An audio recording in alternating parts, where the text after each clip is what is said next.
บ้านดอนสะดำถิ่นแดนงามครั้งแรกมาเห็นทิวทัศน์งามเด่นเห็นน้ำของสุดแสนกว้างใหญ่พี่น้องเมืองโค้งพาลงเที่ยวแกงน้ำใสขี่เรือขึ้นเหนือลองไต้สื่นใจทิวทัศน์สวยงามเมื่อได้มาเห็นเป็นบุญตาได้มาแห่งนี้น้ำใจแสนดีมีพี่น้องพาเที่ยวแดนงามหวานเฮไหลมอง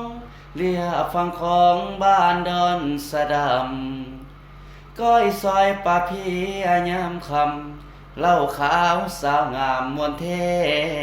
อีลีสุดแสนดีใจได้มาเห็นน้ำของสุตาสุขใจแท้นาเมื่อได้มาสัมผัสที่นี้สาวแดงสาวพรดอนสะดำถ้อยคำว่าจีคนงามน้ำใจก็ดีพาเที่ยวคืนนี้บ่ลืมดอกนาเมื่อยามจากลาส่งเพียงหาสาวงามเมืองโคงคิดฮอดอานงฟ้อนลำวงงานบุญนั่นนาบ่ลืมถิ่นฐาน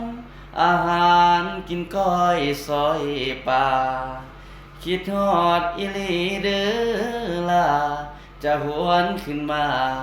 ดอนสะดำเมืองคู